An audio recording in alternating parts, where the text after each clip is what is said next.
Britain in the 1990s. A decade of hope, of reinvention, of British manufacturers fighting for survival against a flood of reliable Japanese imports. Some cars rose to the challenge. Others became cautionary tales whispered in garages and online forums for decades afterward. These are not obscure footnotes. These are cars that thousands of ordinary families actually bought, trusted, and lived to regret. From boardroom blunders to safety scandals that shocked the nation, this countdown reveals the 10 British cars of the 1990s that owners grew to despise most. Number 10 seems harmless enough at first glance, but few buyers realized what was coming next. Number 10. Austin Montego. The Austin Montego looked like sensible British family motoring. It didn't stay that way for long. Launched back in the mid-1980s as British Leyland's answer to the Ford Sierra, the Montego promised modern family motoring with a roomy cabin and a choice of petrol and diesel engines, including a willing 2.0-litre unit borrowed from the Maestro range. Early buyers liked the space and the price. But by the time the decade turned, the cracks were showing everywhere. Electrical gremlins plagued early dashboards. Rust crept through wheel arches and sills with alarming speed. Build quality felt a generation behind its German and Japanese rivals, and resale values collapsed accordingly. Company car drivers complained of cheap interior plastics and dashboards that rattled within months. Would you have trusted your family's safety to a car already nicknamed unreliable before you'd even left the forecourt? The Montego's reputation never recovered. But the next car on our list damaged its name in an even more shocking way. Number 9. Vauxhall Cavalier Mk3.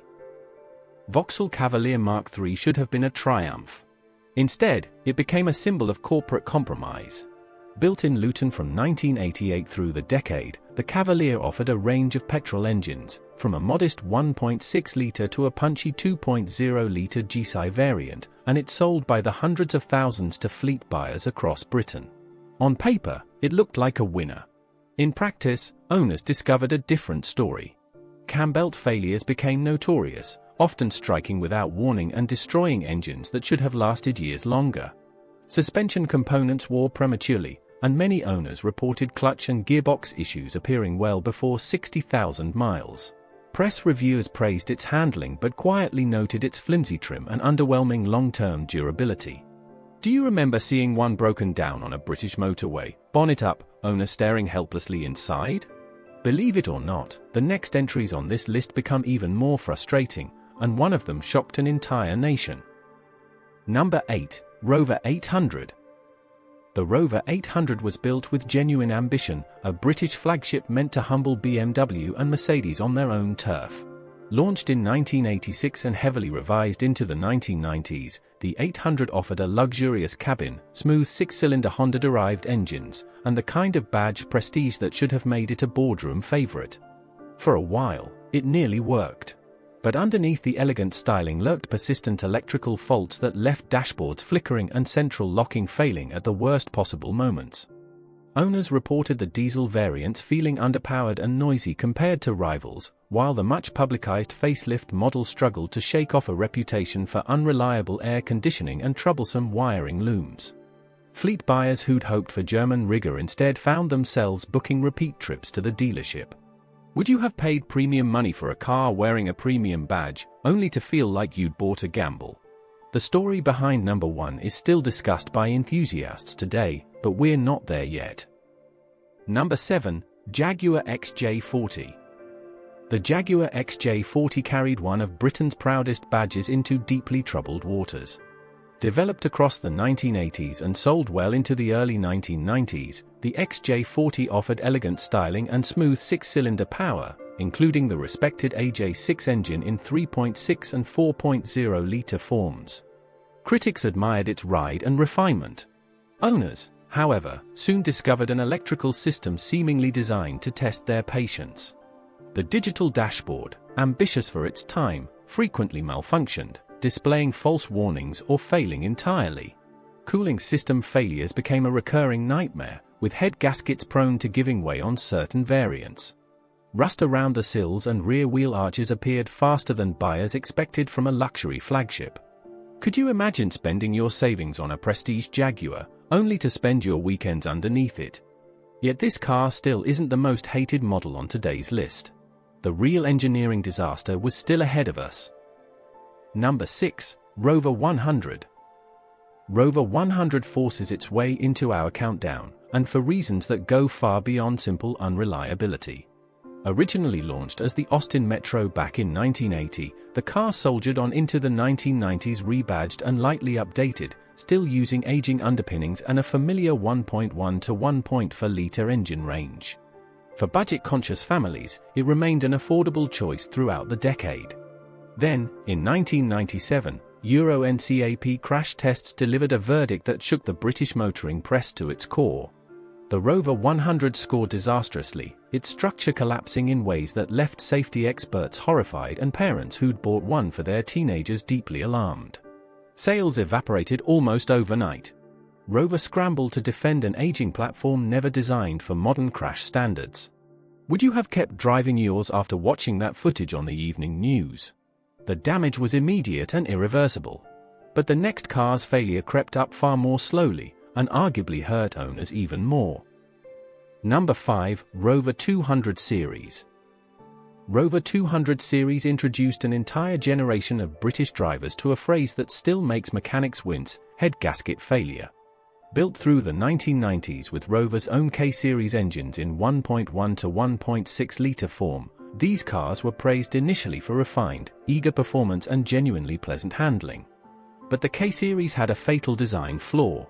Its composite cylinder head and block expanded at different rates, and under sustained heat, gaskets failed with depressing regularity, often stranding owners with bubbling coolant and white smoke pouring from the exhaust.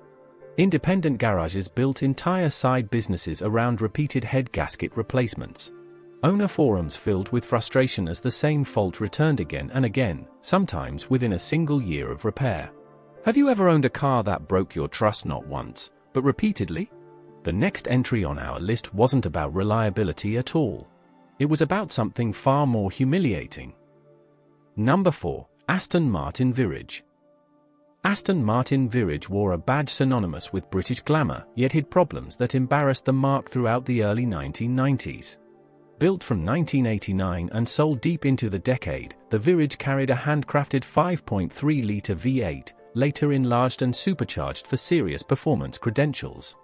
On paper, it promised exclusivity and effortless power. In reality, early customers endured build quality that felt shockingly inconsistent for a car costing six figures. Panel gaps wandered unevenly across the bodywork. Electrical systems borrowed partly from mainstream parts bins frequently misbehaved, and interior trim occasionally arrived poorly fitted straight from the factory. Specialist magazines questioned how a flagship Grand Tourer could feel less polished than family saloons costing a fraction of the price. Could you imagine spending a small fortune only to hear rattles from your own dashboard?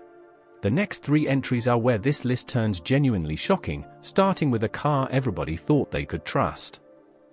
Number 3. Land Rover Discovery Mk1.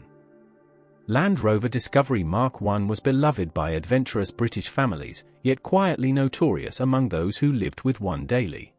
Launched in 1989 and selling strongly throughout the 1990s, the Discovery offered genuine off-road capability paired with a range of petrol and turbo-diesel engines, including the characterful but troublesome 200-tie and 300-tie units. Owners loved the rugged image and commanding driving position. But longevity told a different story.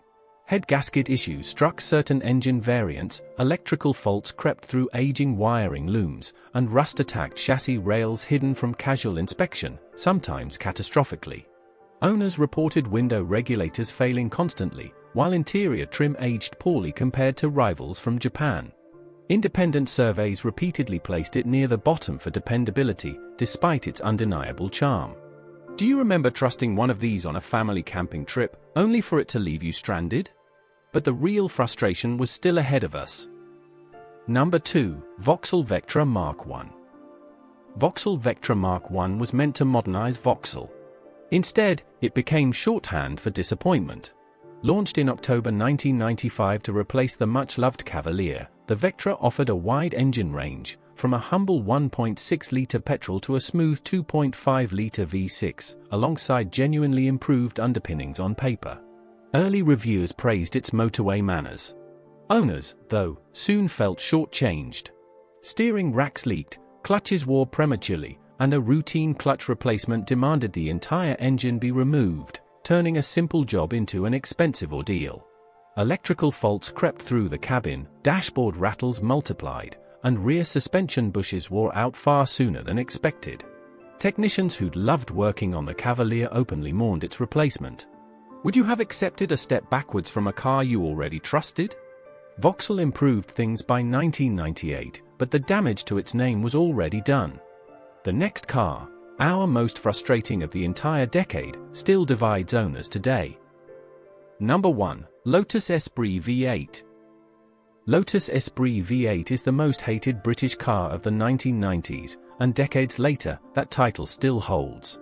Introduced in 1996 with a twin-turbocharged 3.5-litre V8 producing genuinely thrilling performance, the Esprit finally gave Lotus the modern engine its chassis had always deserved. Magazines praised its handling and its dramatic, knife-edged styling. Enthusiasts queued to drive it. But underneath that glamorous bodywork sat a complicated mid-engined layout that punished careless maintenance. Twin turbochargers, mounted tightly within a cramped engine bay, suffered frequent failures, often demanding expensive specialist repairs. Cooling systems struggled under sustained hard driving, and electrical connectors corroded in hard-to-reach places that ordinary garages dreaded touching. Owners who could afford the car often couldn't afford its upkeep, and resale values suffered accordingly. Would you have accepted owning a dream car that spent more time on a ramp than on the open road? Even now, enthusiasts argue this remains the most frustrating British car of its era. The 1990s gave Britain cars worth celebrating, and cars worth forgetting. Some failed through aging platforms stretched too thin.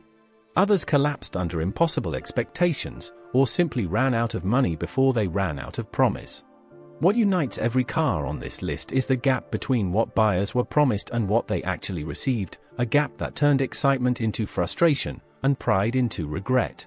If you're enjoying this journey through British motoring history, consider subscribing to Britain Rewind for more. And let us know in the comments which of these cars you, or your family, once owned. Some memories, it seems, never quite fade.